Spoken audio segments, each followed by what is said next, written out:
नमस्कार, स्वागत है आपका द न्यूज़ पर। मैं हूं आपके साथ शिप्रा सैनी। राजधानी दिल्ली में एक बार फिर उपराज्यपाल की शक्तियों को बढ़ा दिया गया है। राष्ट्रपति ने उपराज्यपाल की शक्तियां बढ़ा दी हैं और इससे अरविंद केजरीवाल सरकार की मुश्किलें बढ़ने वाली हैं। जिस तरीके से वहां पर एमसीडी कमेटियों का चुनाव था और उसमें जो मेयर थी वो दरअसल इन चुनावों को रोकने की कोशिश कर रही थी, इन सब के बीच अब उपराज्यपाल की शक्तियों को बढ़ाना राजधानी दिल्ली में कितने बड़े बदलाव लेकर आएगा और किस तरीके का राजनीतिक गतिरोध जो है वो देखने को मिलेगा, इस पर चर्चा करेंगे। वरिष्ठ पत्रकार अजय जी मेरे साथ हैं। अजय जी, बहुत बहुत स्वागत है आपका। सबसे पहला सवाल ये है कि एक बार फिर से उपराज्यपाल की शक्तियां जो हैं वो राष्ट्रपति ने बढ़ा दी हैं दिल्ली में और गृह मंत्रालय ने इसका नोटिफिकेशन जारी कर दिया है। मतलब राज्यपाल की शक्तियों को बढ़ाना, इसका क्या मतलब जो है दिल्ली में समझा जाए और इससे केजरीवाल सरकार की मुश्किलें कितनी अब आने वाले वक्त में बढ़ेंगी और कितने अधिकार जो हैं वो उपराज्यपाल को मिले हैं? देखिए, आपको बताना है दिल्ली की बेहतरी के लिए ये बहुत अच्छा काम हुआ है। एलजी की पावर जब भी बढ़ी है किसी भी केंद्र शासित प्रदेश पे, तो उस पर बहुत ज़्यादा डेवलपमेंट हुआ, बहुत ज़्यादा डेवलपमेंट हुआ। ये रिकॉर्ड कहते हैं, ये कई मुख्यमंत्रियों तक ने माना है। दूसरी आपको बताना है, इस समय बहुत ज़रूरी था क्योंकि पूरी आप सरकार भ्रष्टाचार में थी। मोस्टली मंत्री इसके भ्रष्टाचार में थे, मोस्टली विधायक थे। कहना नहीं चाहिए, पूरी सरकार जेल बेल और उसके खेल पे थी। जो लोग नहीं भी थे उनसे रिलेटेड थे, वो भी भ्रष्टाचार के आकंठ में डूबे हुए थे जो इन लोगों से रिलेटेड थे। जैसे शीश महली 60 करोड़ का लगा था जिसमें सुनीता केजरीवाल थी। कुल मिला करके ये था कि बहुत ज़्यादा अनियमितताएं हो रही थी। अब एलजी को पावर मिल गई। इसके पहले एलजी के पास पावर नहीं थी। पावर पहले भी थी, परंतु दुर्भाग्य ये था कि आप सरकार हिंदुस्तान में एक ऐसी सरकार थी, एक केंद्र शासित राज्य की, जो अपनी ही मनमानी करती थी, अपने से ऊपर किसी को समझती नहीं थी और किसी को अपने से ज़्यादा अधिकार ही नहीं लेने थे। एलजी के अधिकारों को मानते नहीं थे, केंद्र सरकार के आदेशों को नहीं मानते थे, तमाम जगह ईडी को नहीं मानते, सीबीआई के उनको नहीं संबंध देने के बावजूद। अब जो स्पेशल पावर मिली है, आपको क्लियर कर दें, ये राष्ट्रपति के आदेश से मिली है। बाकायदे अधिसूचना दायर हुई, नोटिफिकेशन हुआ गजट में। अब इस पावर मिलने से दिल्ली में आपको बताना तमाम विभागों में सुधार होगा।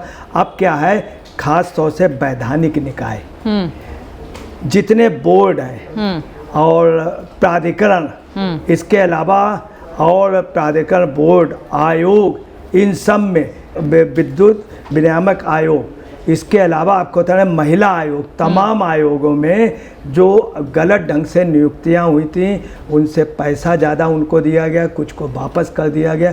तमाम जगह इन पे रोक लगेगी, नई नियुक्तियां होंगी, काम ठीक से स्टार्ट होगा। जगह वास्तव में ज़रूरत थी, योग्य व्यक्तियों की ज़रूरत थी। इसके अलावा जो मनमानी चल रही थी, अनियमितताएं हो रही थी, बिल्कुल रोक लगेगी।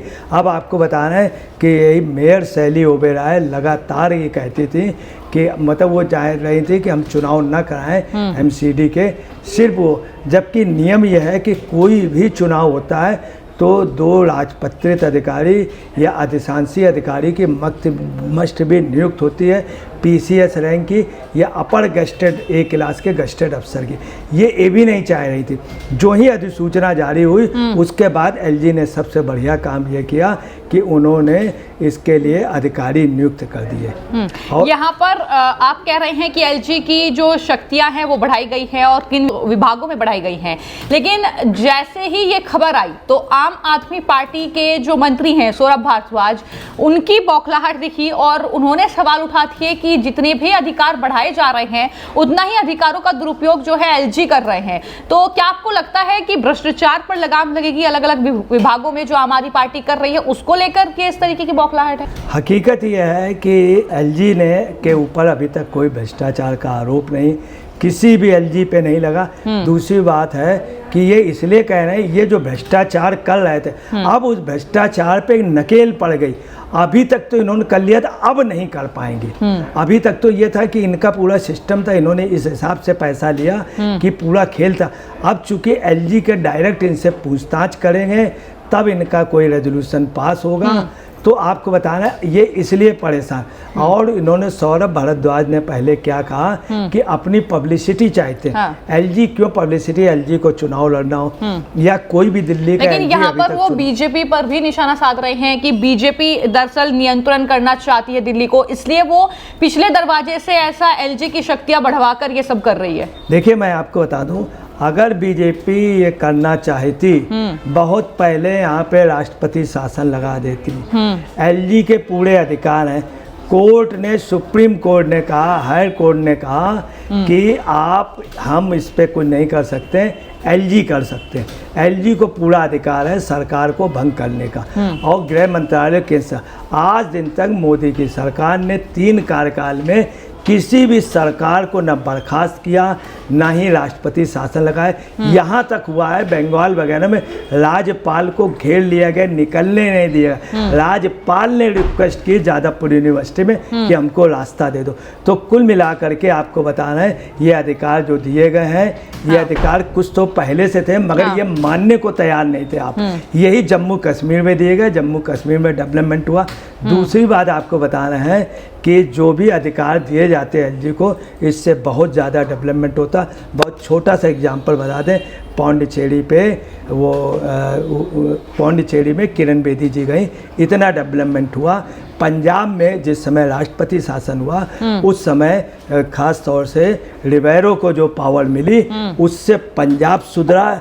जम्मू कश्मीर में जो जगमोहन एलजी बने थे उसमें सबसे ज़्यादा सुधरा आज भी सब लोग। दिल्ली में जब जगमोहन थे, वेद मारवा थे, एलजी जब भी रहे हैं उनको पावर मिली। तो चूंकि एलजी को कोई वो तो करना। यहाँ पर पत्रकार जी एक और सवाल ये उठता है कि लगातार ये खबरें भी हमने जो है चलाई हैं कि किस तरीके से अरविंद केजरीवाल जो है अपने करीबियों को अलग अलग जो विभाग है उसमें नियुक्त करते हैं, लेकिन यहाँ पर पूरी तरीके से जो नियुक्ति का अधिकार होगा वो एलजी के पास होगा।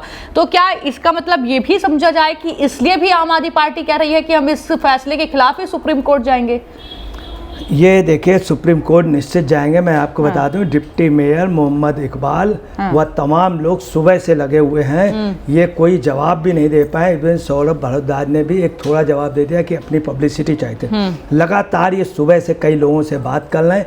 इस समय इनकी पेशबंदी चल रही और उसमें कुल मिला के चल रहा है कि हर एक जगह इनको भी उसके एवज में किसी को राज्यसभा किसी को कुछ, इस कारण देरी लग रही। ये सुप्रीम कोर्ट निश्चित जा रहे हैं, इनके डिप्टी मेयर ने कह दिया है और सुप्रीम कोर्ट ये जाएंगे। सुप्रीम कोर्ट में भी जहां तक संभावना है कि प्राइमा फेसिया ये उसमें मात खाएंगे, चूँकि पार्लियामेंट में ऑलरेडी कानून बन गया है नियुक्तियों का अधिकार। इसके पहले जो विधेयक आया था उसमें बहुत साफ है नियुक्तियों का अधिकार जो है वो इनके पास नहीं होगा।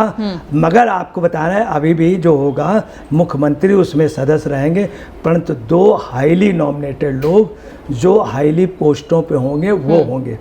तीसरी आपको बताना है कि अभी 2 महीने पहले जम्मू कश्मीर में भी यही हुआ है, तमाम केंद्र शासित राज्यों में हुआ है, एक बार नहीं कई बार हुआ है। मणिपुर में भी बहुत पहले जब केंद्र शासित था तो आपने सुना होगा जब पायलट ने जब कार्रवाई की थी इंदिरा गांधी के समय, उस समय भी आप समझ लीजिए कि विशेषाधिकार एलजी को थे। लेकिन यहाँ पर दिल्ली की अगर बात करें तो दिल्ली में जो है करीब है विधानसभा चुनाव, और विधानसभा चुनाव से ठीक पहले ये एलजी की शक्तियां बढ़ाई गई हैं, और क्या इसका असर जो है वो कहीं ना कहीं देखने को मिलेगा जो आने वाले वक्त में, ये बड़ा सवाल है।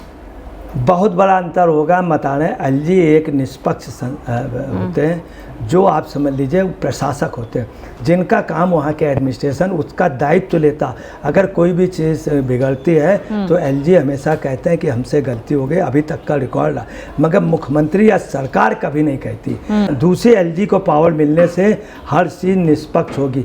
ये करते क्या, अगर एलजी को ये पावर न दी जाती निश्चित तौर पे ये फर्जी नियुक्तियां कर लेते हैं और बहुत कुछ फर्जीफिकेशन कर लेते हैं। चूँकि ये जान रहे हैं कि हमारी सरकार जा रही है, जाते समय लोग क्या करते हैं पूरा खजाना लूट लेते हैं, पूरा खजाना खाली हो जाता और ये काम बहुत पहले हो जाना चाहिए था। ठीक।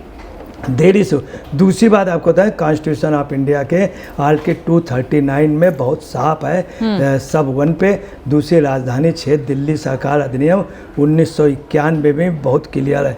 और अभी जो 2023 को शैली उसका जो वो हुआ है नियुक्तियों का, वो पार्लियामेंट में बाकायदे पास हुआ है। पूरा विपक्ष एक हो गया था उसमें। यही नहीं, मतदान हुआ और नो कॉन्फिडेंस की तरीके लोअर है, उसमें पार्लियामेंट में मोहर लगाई। इसके पहले सुप्रीम कोर्ट ने आदेश दिया था।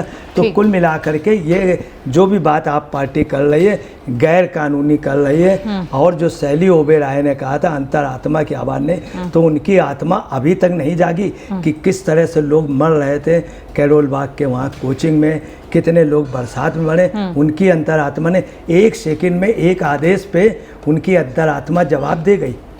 ठीक, तो इस पूरे मामले को लेकर आपने वरिष्ठ पत्रकार अजय जी को सुना। उनका साफ तौर पर यही कहना है कि जो शक्तियां उपराज्यपाल की दिल्ली में बढ़ाई गई हैं वो फैसला इससे पहले हो जाना चाहिए था, लेकिन उसके बाद जो आम आदमी पार्टी की प्रतिक्रियाएं आ रही हैं दरअसल वो कहीं ना कहीं धराशायी होंगी। सुप्रीम कोर्ट जाने की बात हो, चाहे शैली ओबेरॉय का ये कहना हो कि उनकी अंतरात्मा जो है वो कहीं ना कहीं जो है दुखी है, इस तरीके की बातें जो कर रही है आम आदमी पार्टी वो जाहिर तौर पर बेबुनियाद बातें हैं। लेकिन ये जो शक्तियां बढ़ाई गई हैं जाहिर तौर पर आम आदमी पार्टी के भ्रष्टाचार पर लगाम लगाने के लिए बनाई गई है। फिलहाल आपकी इस पूरी खबर को लेकर क्या राय है हमें कमेंट बॉक्स में जरूर लिखें। धन्यवाद।